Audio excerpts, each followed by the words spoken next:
Ladies and gentlemen, dear friends, allow me to greet you all on behalf of the Czech Christian Democrats.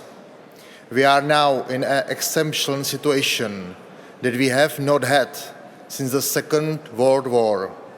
Russia's aggressive attack on Ukraine is an attack on freedom and democracy, not only in Ukraine, but in all of Europe. Brave men and women are now fighting and suffering in Ukraine for our freedom as well. We must help them as much as we can, using all our force and resources to do so. The Czech Republic is one of the countries, along with Slovakia and Poland. We are most of the people fleeing the war are arriving. We are very active in helping Ukraine. We are supplying arms, financial and humanitarian aid, and welcoming and helping people who have arrived and found a roof over their heads in our country. All of this, of course, comes with high financial costs that we carry. And at the same time, we have to deal with many of the problems that concern our own citizens, as well as citizens across the EU, like high inflation rates, delays, and rising energy and food prices. That is why we also need financial support from the EU, and not just from the money that we have received under the Next Generation program.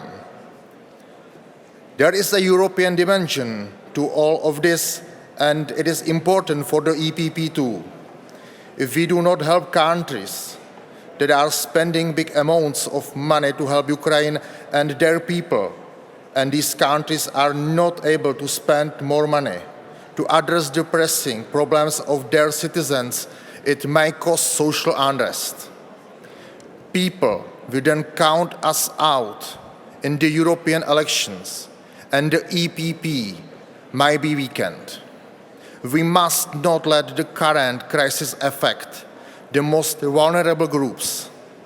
This also relates to another issue that we are probably all dealing with at the moment: energy security.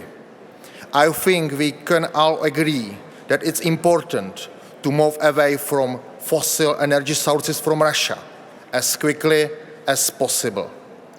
In this regard, I would like to thank you for your leniency in postponing the embargo on oil imports from Russia for the Czech Republic, Slovakia, and Hungary. Our aim is, of course, to diversify our energy sources as quickly as possible.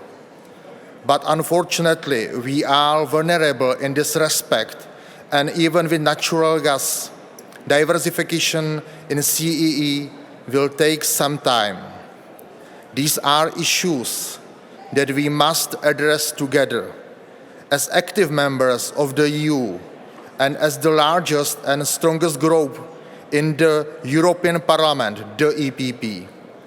This is an opportunity for us to show our citizens that we can tackle this issue effectively as the EPP, that we are close to the people, that we understand their problems, and that we come up with concrete and realistic solutions. It is an opportunity to win our voters back by making comprehensible policy decisions.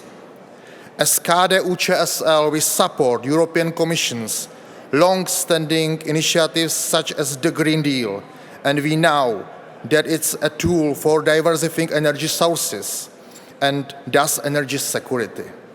But at the moment, it is necessary for our citizens to understand that our policies within the EPP are especially made for them to improve their daily lives and avoid economic and social tension. Thank you for your attention.